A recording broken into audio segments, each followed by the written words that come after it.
So Daniel 7:1. In the first year of Belshazzar, Belshazzar was not Nebuchadnezzar. Belshazzar was the great grandson of Nebuchadnezzar. Nebuchadnezzar was the son of Nebuchadnezzar. All right. Nebuchadnezzar ruled in 605 BC. Later, around 540, see, from 605 to 540 to 539, you get Belshazzar, which is the son of Nabonidus. Nabonidus and Belshazzar were grandchildren of Nebuchadnezzar, all right? And they even believed in the same idol, Nebu.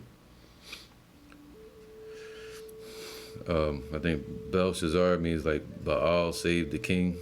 That's how wicked they were, man. So in the first year of Belshazzar, which was, you might say 539, this is when the Lord was about to destroy Babylon and bring in Cyrus the Great and the Medes against Babylon, all right? And Cyrus the Great, through the Medes and the Persians, was going to take all the allies away from Babylon, which was like Lydia, you know, even took us away too, from Babylon, you know, told us to come back from the place where we were scattered. So in the first year of Belshazzar, king of Babylon, Daniel had a dream and visions of his head upon his bed. So we know that the Lord controls our dreams. He gives you visions, right? Then he wrote the dream and told the sum of the matters. All right. So he wrote the dream and he told the sum. He basically broke it down. All right. I'm not getting other precepts. I got a bunch of precepts, but I'm not gonna get them. I just want to get straight to the point, so I can get back to the scripture. Daniel's the four beasts, right? Daniel spake and said, I saw in my vision by night, and behold, the four winds of the heavens strove upon, and four great beasts came up from the sea, diverse from another, right? So he was right where he said it's going to come from the Gentiles, the sea of people, you know, that there was going to be four kingdoms that arise. Four kingdoms meaning people coming together to establish these kingdoms from amongst the sea of people. All right, but let's get that real quick. Daniel 7.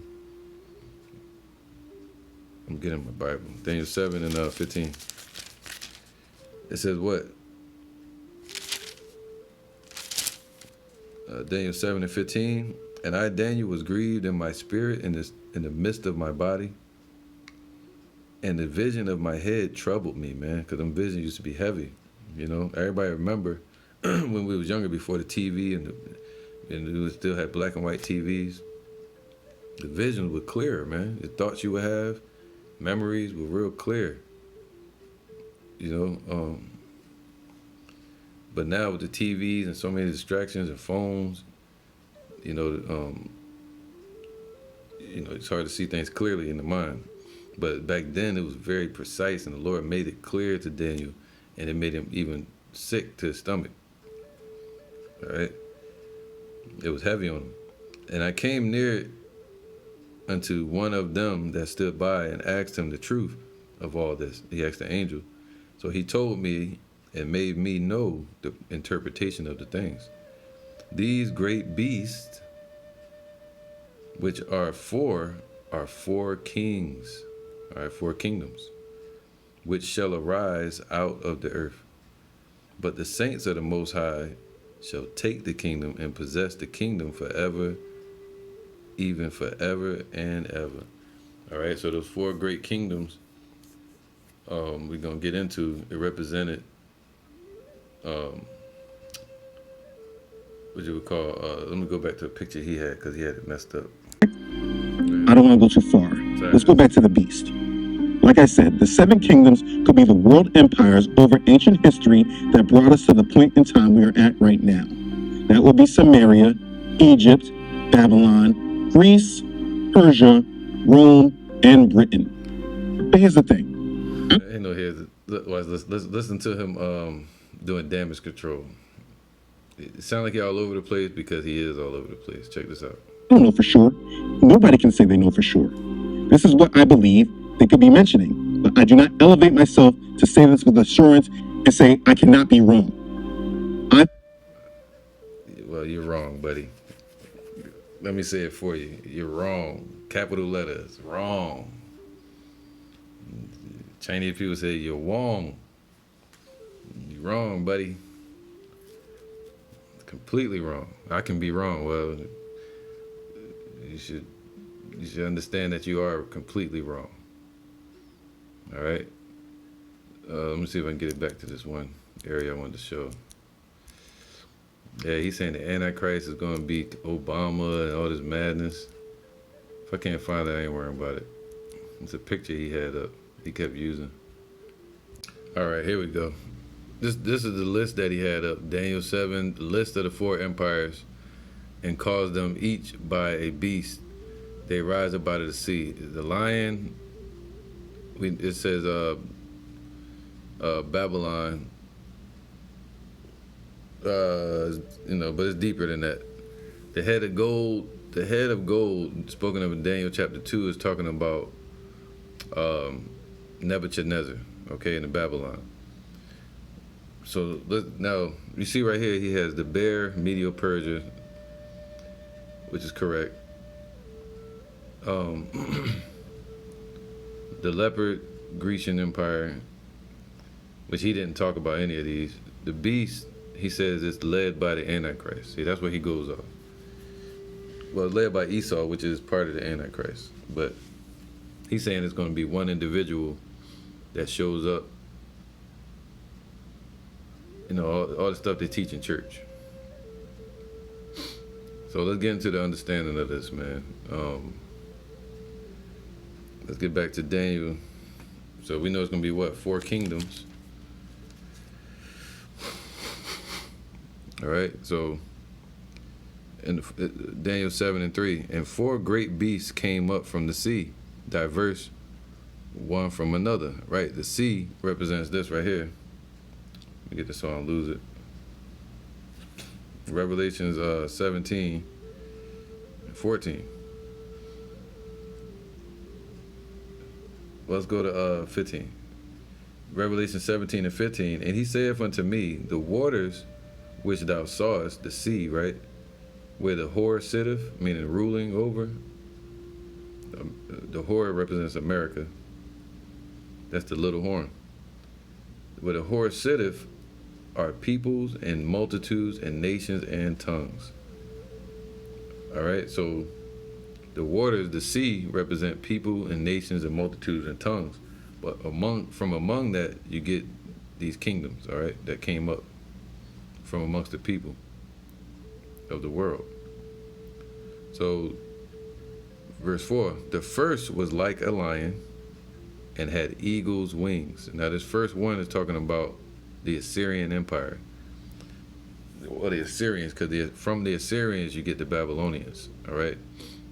Nebuchadnezzar was an Assyrian. A lot of people were teaching before that he was an Ethiopian. But he's clearly, an Assyrian. All right, so it says, and I beheld till the wings, and the eagles represent, there was a swift, dominant nation that was taken over. All right, the Assyrians, or what you call the Babylonians. It was infighting going on. The Assyrians, which was like what was the name, man? Ashurbanipal, which was the last known Assyrian to be ruling for the Assyrian Empire, the fall of Nineveh in 612 BC, by Nebuchadnezzar's father. So it was family feuds going on, So Nebuchadnezzar, he was not a part of the royal bloodline of the Assyrians, which Ashurbanipal. All right, so Now, I think his father was S.R. Haddon, and then you had Sennacherib. So Nebuchadnezzar was not a part of that royal house. So he started his own thing and started coming up against Assyria, Nineveh. In 627 BC, he helped to establish Babylon politically. All right, northern and southern Babylon, with the Nubians and some of the Elamites. All right, and there was a battle between Marduk and Nebu, who to worship and shit like that, on the idols. So now that's when you get the establishment of Nebuchadnezzar, and then Babylon with Nebuchadnezzar, 605. So there was a split in the Assyrian bloodline. All right, it helped to establish what's called today the Babylonian Empire. So the first was like a lion, and that was their symbol, Marduk. It was a lion. If you look up the walls of Esther, where they call the Ishtar gates, you know, where you get the word Easter from, they have pictures of lions going all across it. All right, so that's talking about the Babylonian Empire, which was really Assyrians, okay? So the first was like a lion and had eagle's wings, and I beheld till the wings thereof were plucked, and it was lifted up from the earth and made to stand up upon the feet as a man, and a man's heart was given to it. All right, so the Assyrian Empire was forced to defend themselves on different fronts against Nebuchadnezzar and Nebuchadnezzar. This was the fighting going on, and then a man's heart was given to it. I mean, it was taken from the Assyrian, the royal house of the Assyrians, like Ashurbanipal, and he was made to fight against what is the Medes? I think it was the Medes at that time too. I can't remember, but he was fighting against two fronts, dealing with Nebuchadnezzar, all right, and Nebuchadnezzar. All right, Ashurbanipal had to fight on two fronts. That's what it said. He was made to stand up and, you know, fight, just like America is going to be made to stand up and have to defend itself. All right, that goes into trumpets being blown in the city, alarms of war.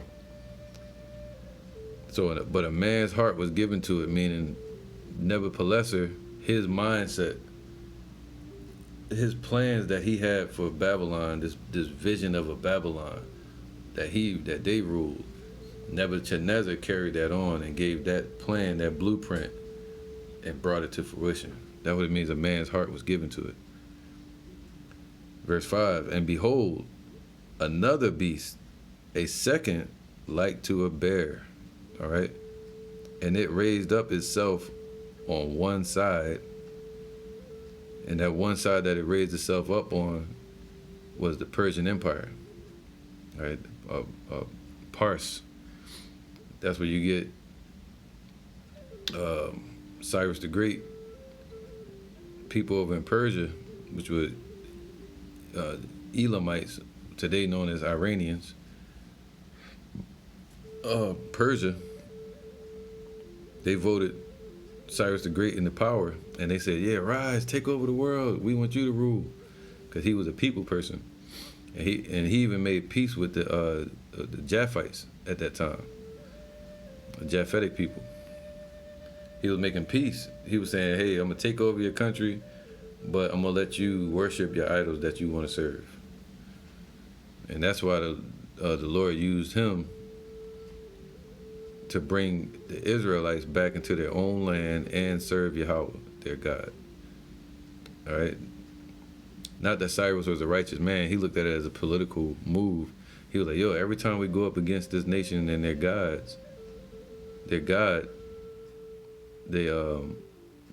people get destroyed.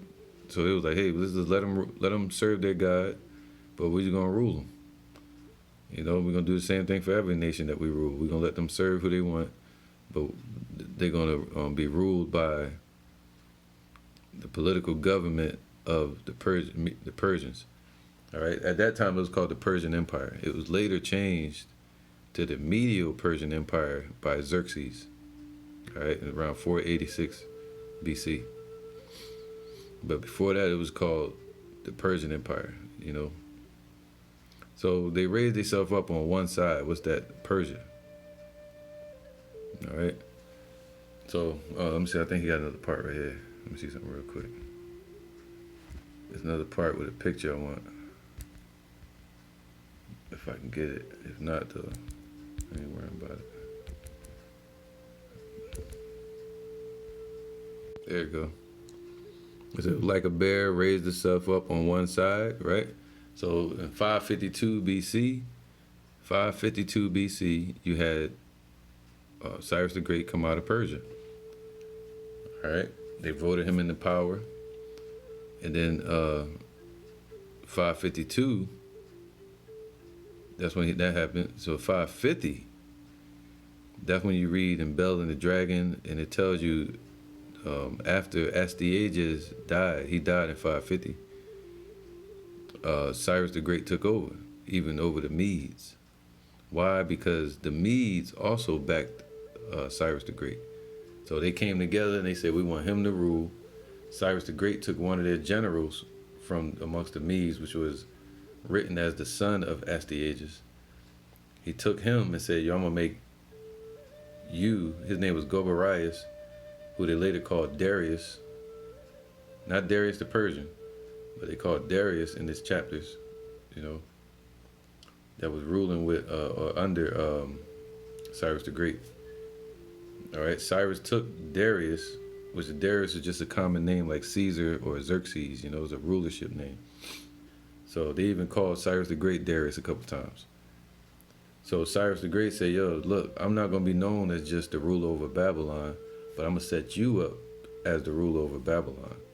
I want you to go down there. I want you to come from the north, go over the valley of Jehoshaphat, right? What's that river called?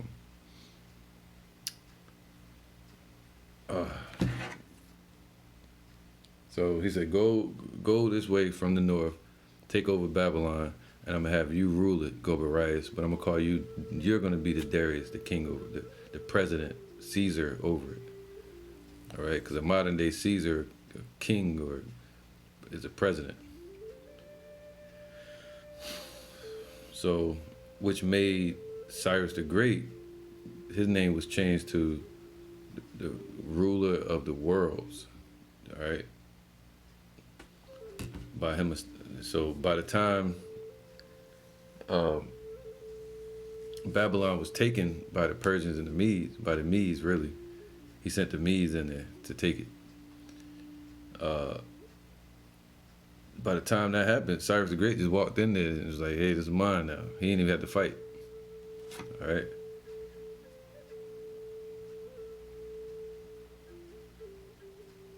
Right. Yeah, Euphrates River. Dang, they went through the Euphrates, not through,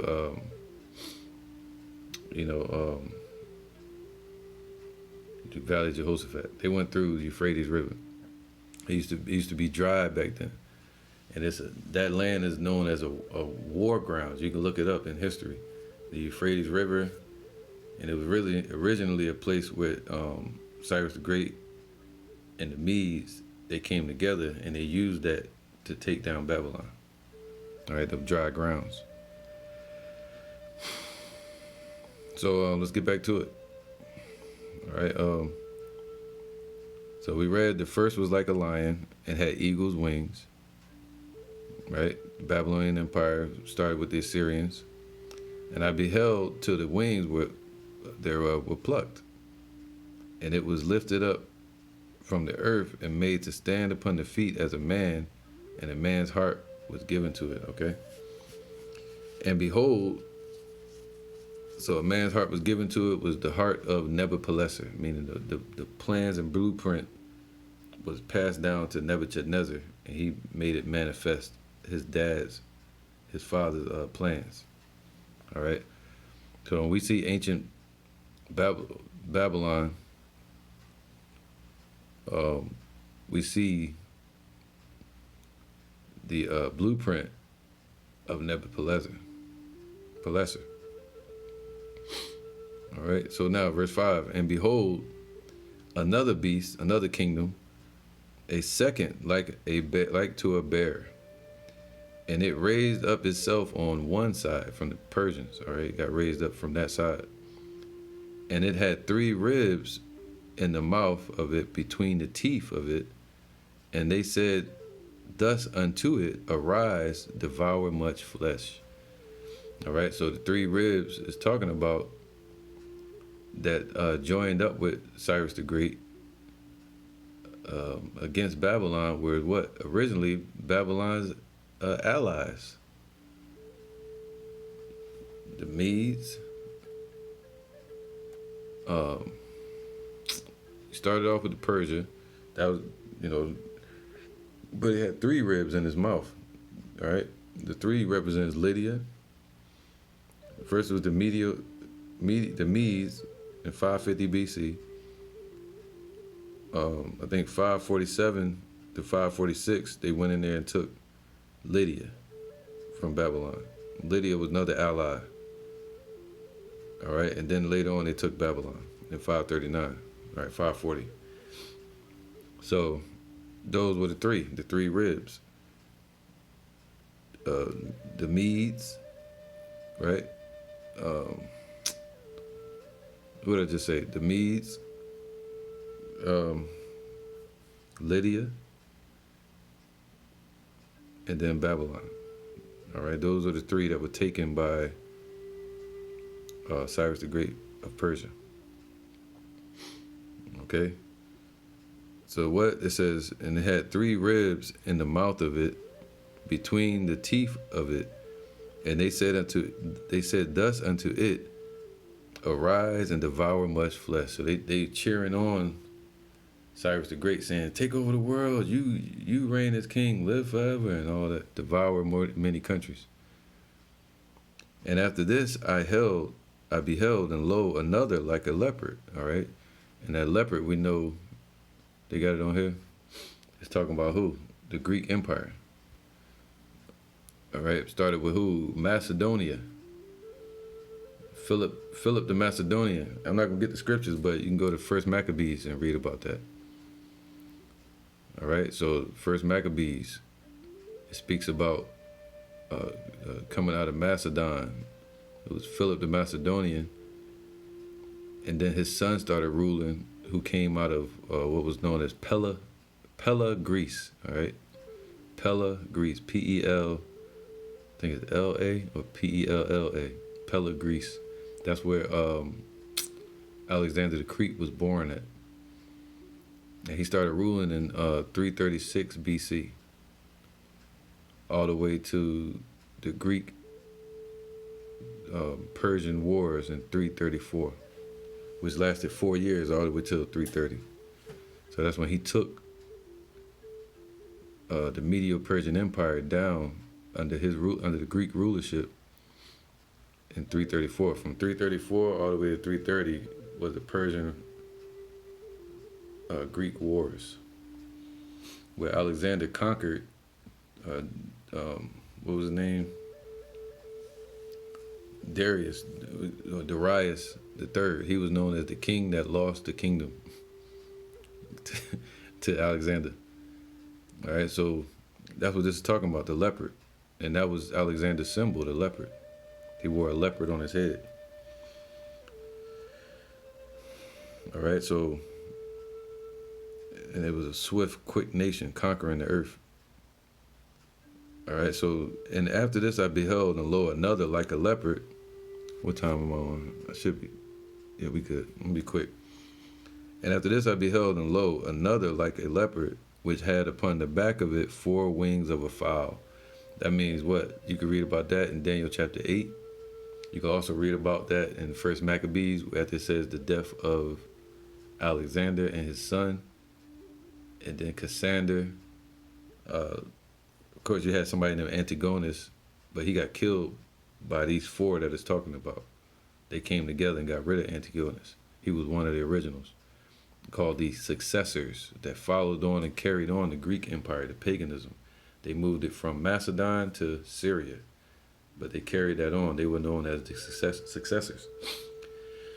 And since Alexander died without choosing a successor, somebody to follow him, they all started wrestling over that rulership spot, and they started taking over different places like Babylon, Egypt. I think, who was it? It was Seleucid, who took over Babylon, the Edomite, and through the Seleucid Empire bloodline, you get Antiochus Epiphanes and Hanukkah and Maccabees, right? The wicked root. But then you had Lysimachus, and then you had Cassander and Ptolemy, all right? Ptolemy was over Egypt, the Edomite, and I think Cassander was over Greece, the Macedon area, and Lysimachus was over basically Asia. All right, so they took all these different areas. And it says they have what, 4 wings of a fowl. You can read Daniel chapter 8. All right, about the ram and the goat, the he-goat.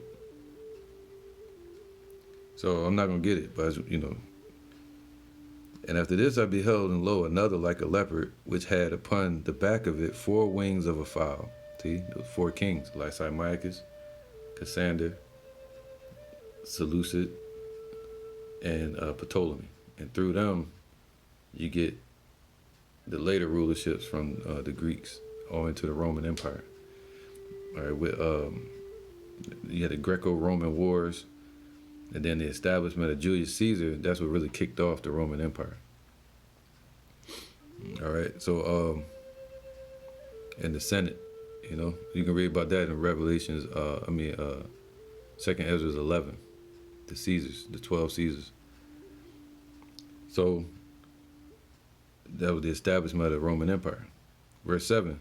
And after this I saw in the night vision, and behold, a 4th beast. All right. Dreadful and terrible. And that's not talking about the UN, man. What the hell? That's not even talking about the damn United Nations. No, they're talking about the Roman Empire, man. That's the one that came up right behind the Greek Empire. It was dreadful and terrible. Why? Because of their army, because of their senate, because of their rules of world domination. Let's read. Let me get back to this real quick. Watch this. I'm going to end it with this.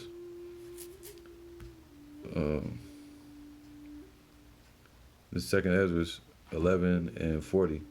And the 4th, verse 39. Art not thou it that remainest of the 4 beasts, whom I made to reign in my world, that the end of their times might come through thee? See, the end of these other kings' rulership came through the Roman Empire. They conquered the Babylonians, the Persians, and the Greeks. All right, so the end of their times came through Rome. The end of Esau's time is going to come through the revised Roman Empire. All right, Esau. And the 4th came and overcame all the beasts that were past. See, the end of the Assyrian, Persian, the Medes, and the Greeks. The end of their rulership came through their world dominance. Like a flower blossoms, and then that blossom is gone. It's just amongst the other flowers. They all got destroyed by the Roman Empire. All right. But and the 4th came and overcame all the beasts that were past, and had power over the world with great fearfulness, and over the whole compass of the earth with much wicked oppression. And so long time dwelt he upon the earth with deceit, man.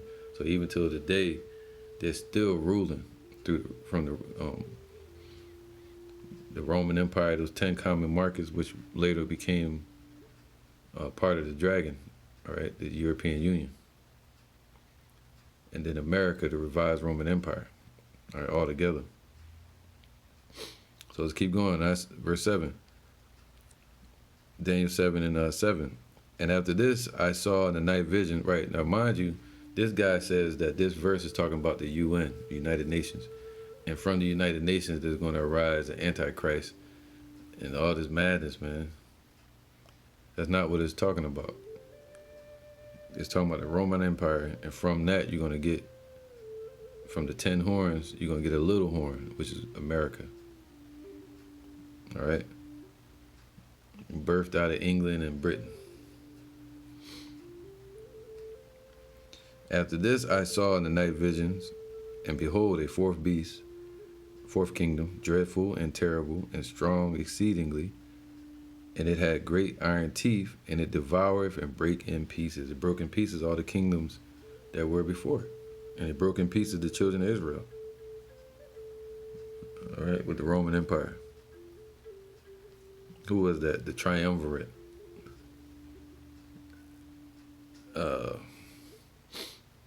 I forgot his name. Julius Caesar. I think it was Pompey and I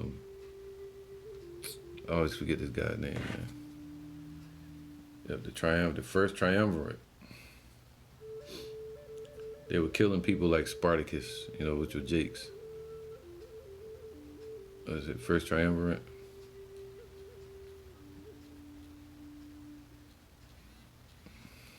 Slovakia. I forgot his name, man. What was his name? Crassus. I always say Cassander. It's Crassus. Marcus Crassus. He was the one that was burning down people's houses, and he had a fire department. So he would burn your house down and then send the fire department. So he had a real estate and fire department. So you burn your house down, he'd come. You had to pay him to come put the fire out, and then he would sell you a house. Cassander, man, look him up, man. He was super rich. But it was Pompey. I think it was 65 BC. That's when they really started coming at the Israelites, or the Roman Empire, under Pompey. And then that Julius Caesar, through Julius Caesar, he helped to establish Herod the Great over us in around 37 BC. He commissioned him around 45 before his death. So anyway, those three, under the commands of the Senate, they put hell on the children of Israel, all right? And they devoured all the kingdoms before it.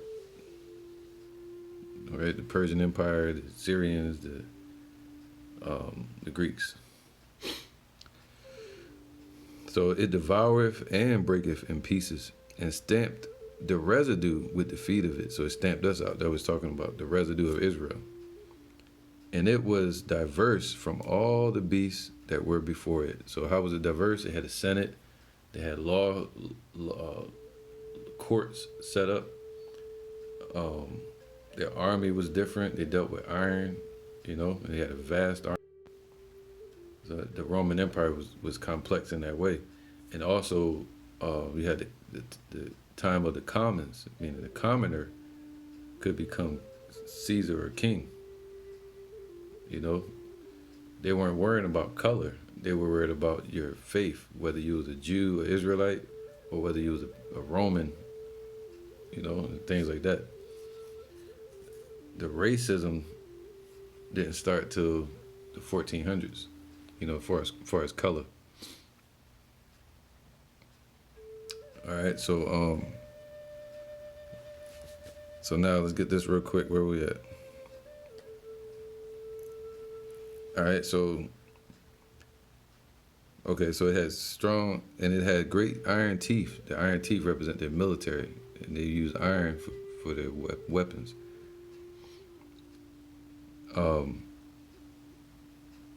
And it devoureth and break in pieces, and you can see that with the 300.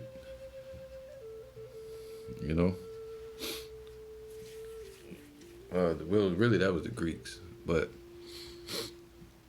the Roman Empire devoured the Greek Empire. All right. So now it says, and it stamped the residue with the feet of it, that was us, and it devoured it was diverse from all the other beasts that were before it, and it had 10 horns, man, 10 common markets of Rome. All right, and the Roman Empire was one of those common markets. And it fell, and then later on, it rose back up, especially with the Renaissance, and then on to the Treaty of Rome, and then to America today. So, and I considered the horns, and behold, there came up among them another little horn. See, among them means America, not some damn Antichrist person showing up. You know, that's not what it's talking about. Before whom there were 3 of the first horns plucked up. See, 3 of those horns were Spain, France, and Britain, which is also part of the European Union, which is also part of the 10 common markets. All right. So from them, you get the establishment of America. All right, through what was that? The Quasi Wars, the American Revolutionary Wars, the Spanish Wars. All right, America won its freedom from Britain, the American Independence War. Had the French Revolution. So that was the establishment of America. That was the little horn, plucked up by the roots. And behold, in this horn were eyes like the eyes of a man. That man is talking about Esau. And they were using these eyes, meaning agencies and technology, surveillance, to control the world with and take away privacy. And a mouth speaking great things. So this little horn was also given a mouth speaking great things. That mouth is talking about the president of America. It was given a Caesar, right? Speaking great things. So this place can operate under de facto. You know, give it that illusion of a country. So they gave it a banking system, they gave it a setup, they gave it a system, they gave it policing, they gave it agencies, CIA, FBI, whatever, court system, IRS, whatever. And then they gave it a president, a spokesperson for it, that can push their policies from over in Europe. All right, so that's what this is talking about. And I beheld to the thrones were cast down, and the Ancient of Days did sit. See, and that's it. So the breakdown for Daniel 7 is not what this guy is talking about. Now let's hear what the hell he got to say. You see, the sea that the beast is rising out of is the Gentile nations of the world. This is to say that he is a counterfeit that comes from the Gentile. And the Lord's name is not Yahuwah, and Israel is not Yashael. This dude's off, man. And that's why he hiding and shit. Cause he know he off and he throwing out, he winging it. Other Pastor Hart called people like this wing masters. And he's on wing stop. You know, like Rick Ross. But the truth unedited, it should be called the lies unedited. Cause that's what this guy doing, man. Teaching lies and false doctrine. He should take this video down. You know? How many views it got? It got a lot of views too, I think. I can't see it right now. Though he will claim that he is from the bloodline of King David. Be clear, and I need this to be CES found 17. He got all these damn commercials on his videos too, man. These people getting money off this truth, man. We will read verses 7 through 14. But the angel said to me, "Why did you marvel? I will tell you the mystery of the woman and of the beast that carries her, which has the 7 heads and the 10 horns. The beast that you saw was and is not, and will ascend out of the bottomless pit and go to perdition. And those who dwell on the earth will marvel, whose names are not written in the book of life from the foundation of the world. He must continue. These are of one mind, and they will give them, and those who are with him are called chosen and faithful." From reading Revelation, these will make war with the Lamb, and the Lamb will overcome them. For he is Yahuwah, Adonai, and King.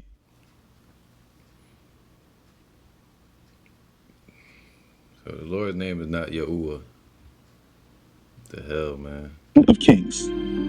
It has many different parts. Remember in Revelation chapter 2, the dragon's head are identified as both mountains and the empire and power that sees. How many people are King James only people?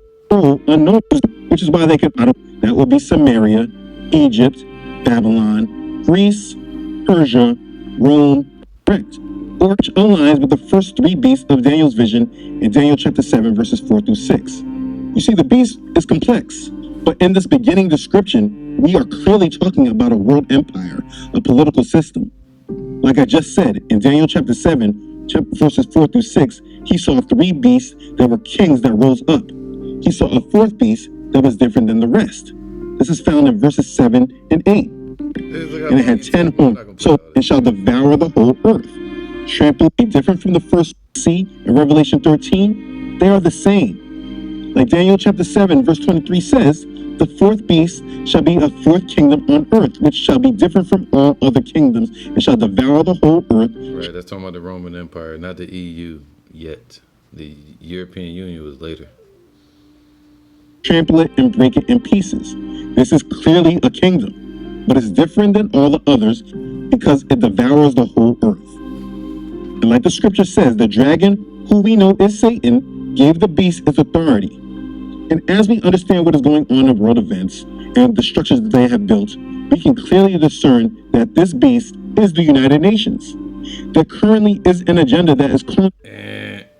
Wrongo. This is Romans 16 and 17. Now I beseech you, brethren, mark them, meaning point at him, say, that guy's off. This guy's off, man. Mark them which cause divisions and offenses contrary to the doctrine which ye have learned, and avoid them. So these guys should be avoided. But instead, he got 713 something followers, 700 something thousand followers, man. Which makes sense, because wide is the gate that leadeth to destruction, and narrow is the way, and few there be that find it, man. All right, so this is a little kind of detailed breakdown on Daniel 7 and some other scriptures. With that, I'm going to say shalom.